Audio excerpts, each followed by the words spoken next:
सबसे पहले तो को चंचल न्यूज़ में आपने जो इंटरव्यू दे रहे हैं उसके लिए चंचल न्यूज़ आपका हार्दिक आभार मानती है और कच्छ के अंदर आपका स्वागत करती है। Thank you. बेली डांस वो इंडियन कल्चर का डांस नहीं है, फिर भी आपने बेली डांस में इतनी नामना प्रगति की है, तो आपको वो प्रेरणा कहाँ से मिली? अगर देखा जाए तो टेलीविज़न रियलिटी शोज़ पे आप जो भी देखते हैं, चाहे हिप हॉप देखते हैं, कंटेम्प्रेरी देखते हैं, सालसा देखते हैं, जैज़ देखते हैं, इनमें से कोई भी चीज़ हिंदुस्तान की नहीं है। तो अब बेली डांसिंग के लिए एक सवाल पूछा जाता है, ये हमारे कल्चर का नहीं है, कल्चर से बहुत अलग है। मैं तो कहती हूँ सारी चीज़ें कल्चर से अलग हैं। सिर्फ क्लासिकल इंडियन डांस, फोक इंडियन डांस हमारे कल्चर का है, बाकी तो हम जो भी टेलीविज़न पे देखते हैं वो हमारे कल्चर का नहीं है। और देखा जाए तो ऑडियंस की इंटरेस्ट भी उसी चीज़ के प्रति ज़्यादा है। अब मैं खुद जानती हूँ, मेरी जनरेशन के लोग अगर एक क्लासिकल शो देखने जाते हैं, कथक के भरतनाट्यम देखने जाते हैं, बहुत जल्दी बोर हो जाते हैं। सबको कुछ नया चाहिए, कुछ ऐसा चाहिए जिसके जिसके प्रति वो अट्रैक्ट हो पाए। आज की जनरेशन की बात कर रही हूँ मैं। तो मेरे लिए बेली डांसिंग एक्चुअली किसी इंटरेस्ट या किसी फैशन स्टेटमेंट से नहीं स्टार्ट हुआ था। मेरा जन्म दिल्ली में हुआ था, पर जब मैं कुछ 6 महीने की ही थी, मेरे पापा को जॉब मिली मिडल ईस्ट में। तो मेरा पूरा बचपन जो एक कल्चर देखने का टाइम होता है, एक ग्रोइंग टाइम का जो आइडेंटिटी फॉर्मेशन होता है एक बच्चे का, वो मेरा सारा मिडल ईस्ट में हुआ। मैं अरबी भाषा बोलती हूँ, मेरे दोस्त अरब के हैं। उन्हीं जैसे आप गुजरात में कल्चरली गरबा खेलते हैं, सीखते हैं, बचपन से ही देखते आते हैं अपने माँ बाप को, दोस्तों को करते हुए, उसी तरीके से मैंने बेली डांसिंग को बचपन से ही पार्टीज़ में, शादियों में, फंक्शंस पे, जैसे जब बच्चा पैदा होता है, मैंने ऐसे ऐसे फंक्शंस पे बेली डांसिंग देखा। वहाँ से मेरा बेली डांसिंग के साथ रिश्ता कल्चरली ही शुरू हुआ, किसी टीवी पे देखने से या इंटरेस्ट की वजह से नहीं हुआ। तो क्योंकि मेरा उसके साथ इंटरेक्शन ऐसा था, मैं उस लैंग्वेज में और उस कल्चर के बारे में बहुत कुछ जानती हूँ। अब 2006 में जब मैं हिंदुस्तान आई, तब मुझे लगा कि अब आई थिंक हिंदुस्तान को भी इस डांसिंग स्टाइल के बारे में कुछ सीखना चाहिए और उसके प्रति अपना दिमाग खोलना चाहिए और अपना माइंड ओपन करके उस डांस फॉर्म को एक्सेप्ट करना चाहिए। आप कितनी उम्र में बेली डांस शुरू किया और आपका पहला स्टेज शो कितनी उम्र में हुआ? मैंने बेली डांस स्टार्ट किया जब मैं करीब सिर्फ 12-13 साल की थी।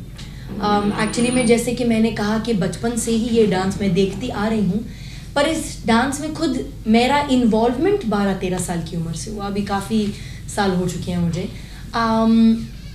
और फिर जब मैं हिंदुस्तान आई, मेरा एक्चुअली टेलीविज़न में कोई इंटरेस्ट नहीं था। मैं सिर्फ इस डांस फॉर्म को कल्चरली करती थी, मुझे इसके लिए प्यार था, क्योंकि ये ऐसा डांस फॉर्म है जो एक माँ अपनी बेटी को पास ऑन करती है कोक को तैयार करने के लिए, जन्म देने के लिए। ओरिजिनली ये डांस है, इसलिए पहले सिर्फ औरतें करती थी, औरतों के संग, औरतों के लिए। मेरा इसमें इंटरेस्ट इस खूबसूरत रीज़न के लिए भी था। 2009 में मेरे को इंडियाज़ गॉट टैलेंट वालों ने अप्रोच किया और मेरे को टेलीविज़न बिल्कुल नहीं करना था, मेरा उसमें कोई इंटरेस्ट नहीं था, मुझे पॉपुलैरिटी, फेम कुछ नहीं चाहिए था, मुझे बस मेरा डांस और अकेले रहना था, बस लोगों को सिखाना था ये डांस। पर फिर बारी बारी वो मेरे को अप्रोच करते रहे। फिर उन्होंने बोला आप छोड़ दो, ऑडिशन भी मत दो, बस जजेस राउंड में आ जाओ फाइनली। फिर मैंने सोचा कि क्या पता बेली डांसिंग को एक अच्छा प्लेटफॉर्म देने का ये तरीका हो, क्या पता मीडिया वो चीज़ बेली डांस के लिए कर पाए, जो लोगों का दिमाग बेली डांस की प्रति बंद है वो क्या पता खुल जाए। फिर मैंने वो अपॉर्चुनिटी ली और फिर 2009 में मैंने इंडियाज़ गॉट टैलेंट करा। इंडिया गॉट टैलेंट में आपने पार्टिसिपेट किया, तो वो टैलेंट शो में आपका अनुभव कैसा रहा?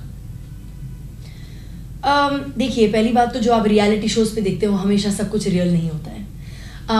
क्योंकि क्या नाम टेलीविज़न के साथ इतने टाइम से जुड़े हुए हैं कि हमें पता है कि लोगों का एक टेलीविज़न पे प्रस्तुति करने का एक तरीका होता है, एक सिस्टम होता है जो बड़े सालों से टेलीविज़न पे बहुत स्मार्टली चल रहा है।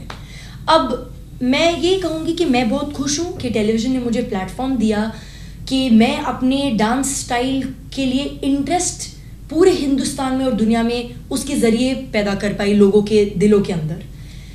पर मेरे को हमेशा से ये पता था कि मुझे टेलीविज़न में अपना करियर नहीं बनाना है, क्योंकि लोग अब ये पूछते रहते, अच्छा आप टीवी कर लिया, फिर से कब आओगे टीवी पे, अच्छा मूवी कब करोगे, अच्छा ये कब करोगे। क्या है ना, जब टेलीविज़न के दो पहलू होते हैं, अच्छा भी होता है और नेगेटिव भी होता है। आपको बहुत स्मार्टली उन दोनों चीज़ के बीच में रहना होता है, जानना होता है कि आपको क्या चाहिए उसमें से। मुझे जितना लेवरेज चाहिए था बेली डांसिंग को लोगों के लिए प्रस्तुत करने के लिए, मुझे उतना मिला।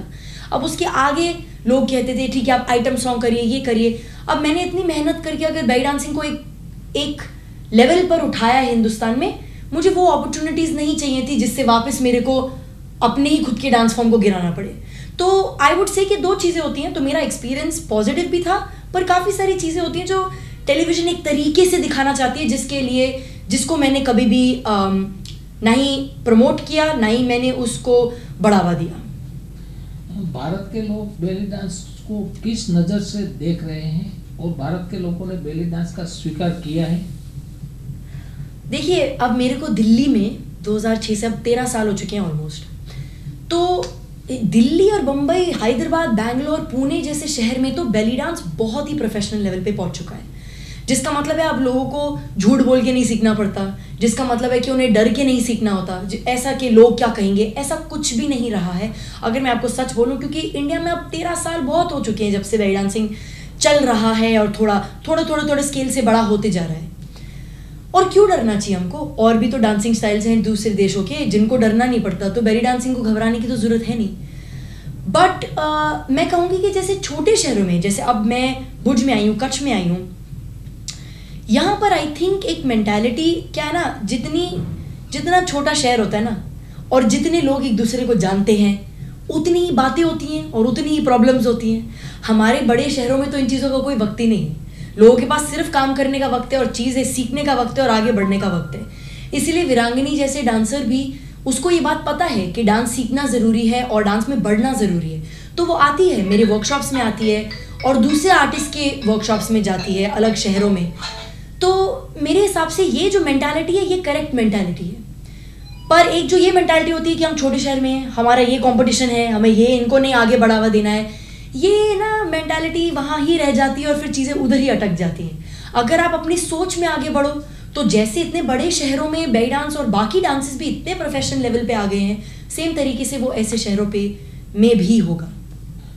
दुबई के अंदर जब रणबीर के अंदर फायर कैंप का आयोजन होता है, तभी वहाँ बेली डांस का आयोजन होता है।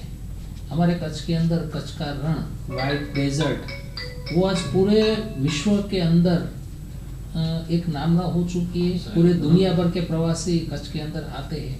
तो आपको ऐसा कोई लगता है कि कच्छ के रण में अंदर बेली डांस का ऑर्गेनाइजर हो सकता है और उसमें आप और किस तरह की हेल्प कर सकते हैं? जी, देखा जाए तो दोनों कॉन्सेप्ट तो एक्चुअली सेम है ना। अगर आप दुबई सफारी में जाके बेली डांस देखते हैं और अगर आप रण में आके गुजराती फोक डांसेस देखते हैं या इंडिया की दूसरी प्रस्तुतियाँ देखते हैं, तो कॉन्सेप्ट तो सेम ही है। अब हमारा काम जो मेरी कंपनी करती है, बंजारा स्कूल ऑफ डांस, जो इंडिया की सबसे बड़ी बेली डांस कंपनी है, हम actually belly dance and Indian dance के बीच का जो ब्रिज है ना, हम उस ब्रिज को गैप करते हैं। मतलब मेरे काफ़ी डांसर्स हैं जो क्लासिकल डांस बचपन से ट्रेनिंग 17, 18, 20 सालों से कर रहे हैं।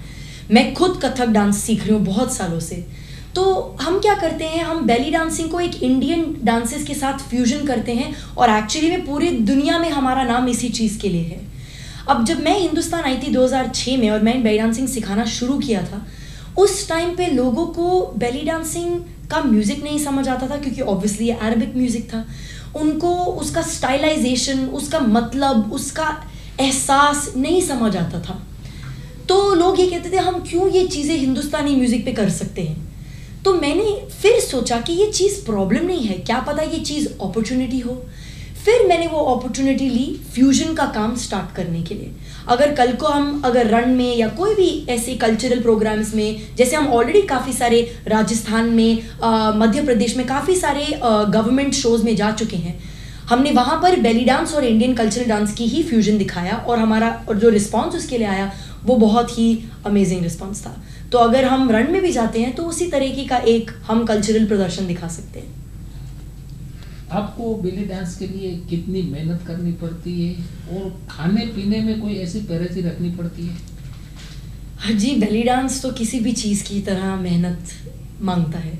अब इस दुनिया में आप कुछ भी करना चाहो तो, और किसी भी काम में अगर सक्सेस पानी है तो उसके लिए मेहनत तो नंबर 1 चीज़ है। दिन रात हमें इसकी पूजा करनी होती है। हम एक्चुअली टेक्निकली पेट पूजा करते हैं, यही हमारा असली का काम है ये। अब इसमें खाना पीना का मैं तो यही कहूँगी कि मैं तो आई लिव हेल्थी, मैं हेल्थी तरीके से जीती हूँ।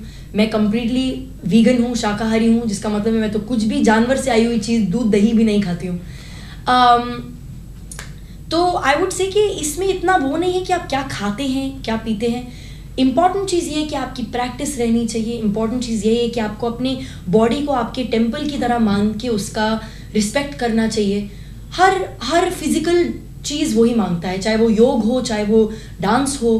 तो आई थिंक जो भी फिजिकल बॉडी आप करते हैं उसमें आपको अपने बॉडी का पूरा उसको एक रिस्पेक्टफुल तरीके से आपको उसका ध्यान रखना चाहिए। आज टीवी पे अलग अलग टीवी चैनल पे अलग अलग टैलेंटेड शो शुरू हो रहे हैं।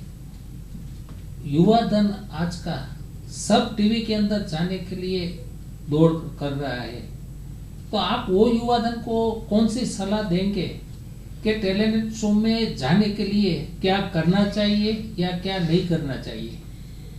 देखिए, मैं पहले सबसे चीज़ युवा को ये कहूँगी कि टेलीविज़न शोज़ पे ज़िंदगी ख़त्म नहीं होती है और नहीं शुरू होती है। बड़े सारे डांसर हैं, मेरे दोस्त हैं जो बहुत बहुत माने डांसर हैं हिंदुस्तान में, जिन्होंने खुद टीवी पे कभी कुछ करा नहीं है, जिनके पास हम खुद सीखने जाते हैं। तो ये सिर्फ एक ही तरीका नहीं है अपने डांस को प्रमोट करने का। हाँ जी, इससे एक लेवरेज मिल जाता है, इससे एक प्रमोशन, एक एक्सपोजर मिल जाता है जो बहुत बढ़िया होता है। पर अगर आप करना चाहते हैं ये, तो पहली बात आपको मेंटली इस चीज़ में प्रिपेयर होना चाहिए कि ये आसान नहीं होगा। इसमें बहुत सारी चीज़ें होंगी जो आपको बोली जाएंगी, जो आपको अजीब लगेंगी, जो आपको लगेगा कि ये क्यों करना पड़ रहा है मुझे। सवेरे उठ के 4 बजे आपको नींद से उठा के वो बोलेंगे कि जी इस चीज़ का इंटरव्यू दीजिए, और आपको लगता है कि ये भी कोई टाइम होता है ऐसा इंटरव्यू देने का। पर इस चीज़ में मेहनत ज़रूरी है। इस चीज़ में एक माइंड को ये जानना चाहिए कि मैं ये क्यों कर रही हूँ या कर रहा हूँ, और उसको फिर इतना क्वेश्चन नहीं करना है। आपको बस जानना है कि क्या चीज़ें हैं, मेरे क्या उसूल हैं जिनको मैं फॉलो करूँगी और जिनको मैं नहीं फॉलो करना चाहूँगी। और उसके लिए एक फिज़िकल ट्रेनिंग भी बहुत ज़रूरी है। अगर आप टेलीविज़न पे जा रहे हो, आपको कुछ भी फिजिकल, क्योंकि आपको फिजिकली कुछ भी करने को बोलेंगे, प्रॉप्स पे काम करवाएंगे, सुबह से रात ट्रेनिंग करवाएंगे, शूटिंग के टाइम चलेगी, मतलब बहुत टाइम तक चल सकती है। तो एक वही है कि आपको मेंटालिटी, बॉडी मेंटालिटी दोनों एकदम स्ट्रांग रख के जाना है अगर आपको सक्सीड करना है। और ये सोचे बगैर कि मैं फेमस हो जाऊंगी, ये नहीं सोचना है। ये सोचना है कि आपको अपनी कला को कितने खूबसूरत और कितने असली और कितने रिस्पेक्टफुल तरीके से दुनिया को आप दिखा सकते हो।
बॉलीवुड के अंदर भी आपने बेली डांस कलाकारों के पास करवाया है, तो आपने कौन सी बॉलीवुड फिल्मों में काम करवाया और अभी आप कौन सी नई फिल्म में करवा रहे हो?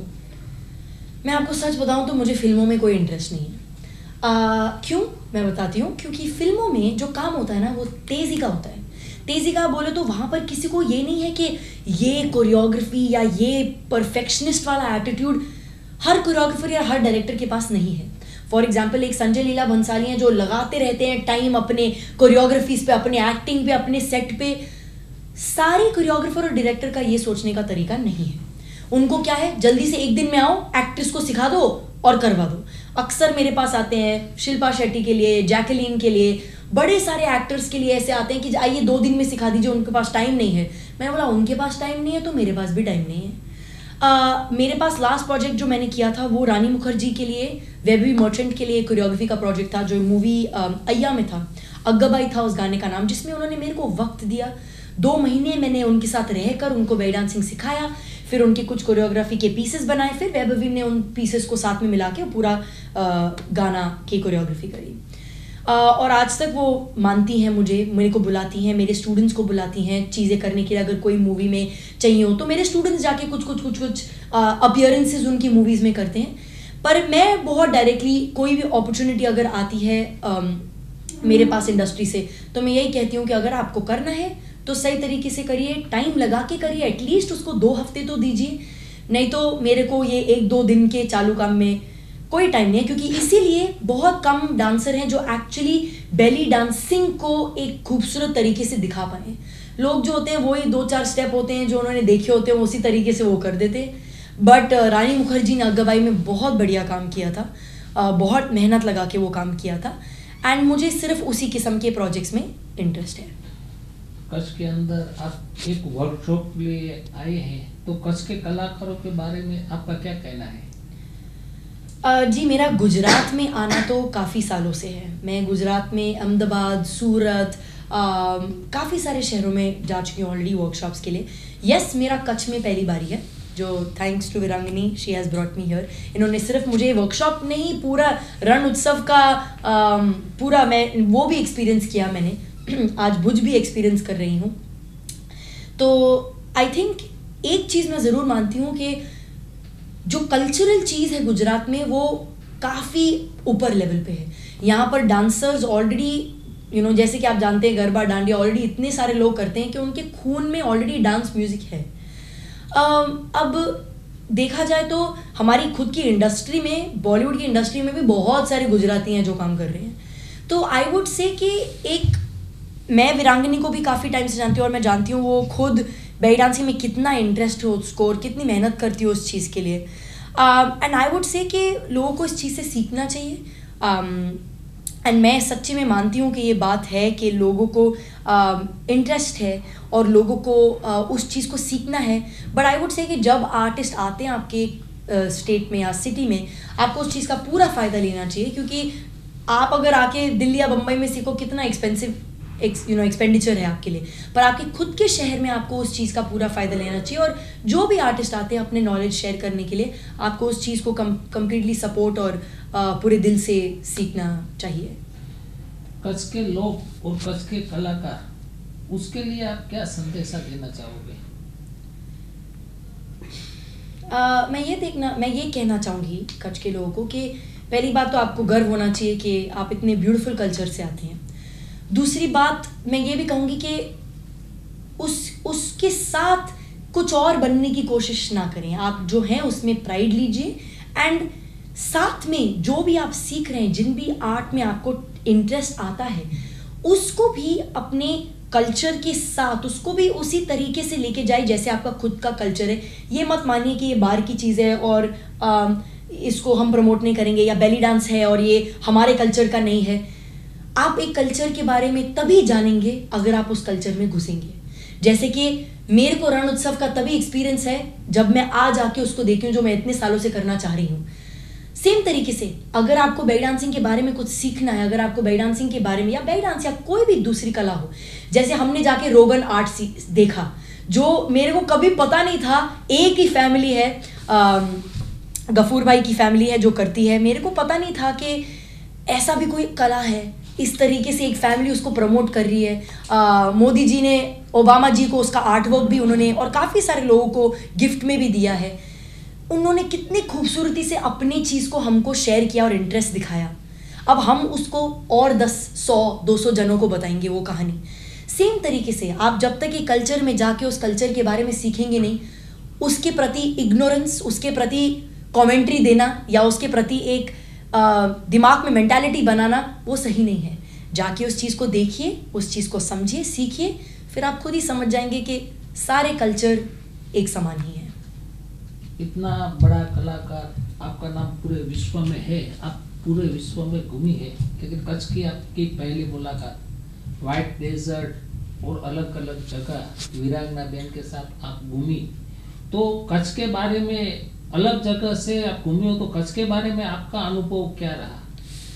आई थिंक ये मेरे लिए बहुत लकी चीज़ थी कि मैं खुद एक जो एक फैमिली बुज की है, वीरांगनी की फैमिली, उनके साथ ही मैं इतने टाइम से घूम रही हूँ। सोलंकी अंकल जो है उनको हर चीज़ के बारे में सब कुछ पता है, तो वो हमको घुमाते घुमाते हर चीज़ का ऐसे, वो कोई टूर गाइड से कम नहीं थे। मतलब उनको तो वो स्टार्ट करेंगे बिजनेस तो इंडिया के नंबर 1 टूर गाइड होंगे। उनको इतनी सारी चीज़ें पता थी कि हमारे लिए बहुत लर्निंग एक्सपीरियंस था जाते हुए। हर चीज़ के बारे में, ये लोग कैसे रहते हैं, जैसे ये रबाड़ी कल्चर है या ये ऐसा है, ये यहाँ का जो कारीगरी में भी उनको अलग अलग किस्म के काम का नाम पता था।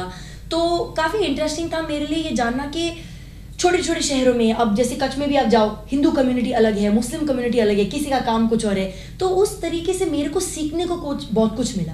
और मैं ऐसी इंसान नहीं हूँ जो आती हूँ, जगह को देखती हूँ, वाह कितना खूबसूरत सनसेट है और फोटो खींच लिया रण उत्सव के साथ और लोगों को दिखा दिया कि मैं रण उत्सव पे आई थी।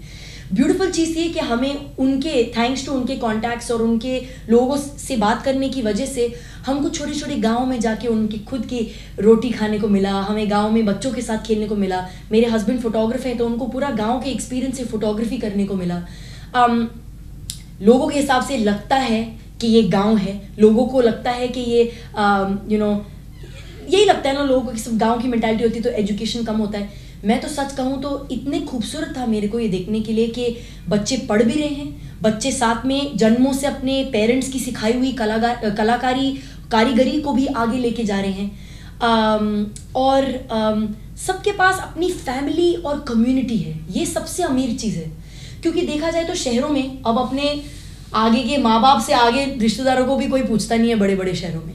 तो मेरे लिए ट्रू कल्चर, ट्रू अमीरी, ट्रू रिचनेस यही है, और ये आपके पास यहाँ पर कच्छ में है। अंत में आपको एक बात मैं पूछूंगा कि हर क्षेत्र, हर विस्तार की अलग अलग खाने की वस्तु या स्नैक फेमस है। हमारे कच्छ के जलेबी फाफड़ा और दाबेली, ये 2 चीज पूरे विश्व में मशहूर है, तो आपने इसका यहाँ टेस्ट लिया और आपको कैसा अनुभव प्रतीत हुआ? जी, मैं एक्चुअली प्रॉब्लम हो जाती है मेरी थोड़ी सी खाने की, क्योंकि जैसे मैंने आपको कहा कि मैं वीगन हूँ। वीगन का मतलब है कि मैं कुछ भी जानवर से आई हुई चीज़ नहीं खा सकती हूँ, जिसका मतलब है कि खाना कभी घी में बनता है तो मैं नहीं खा सकती हूँ। छाछ बहुत फेमस है, लोग पीते रहते हैं यहाँ पर, वो नहीं पी सकती हूँ। तो यही होता है कि मैं कुछ चीज़ें खाती हूँ जो मुझे, जैसे ढोकला खिलाया गया था वो मुझे बहुत पसंद है।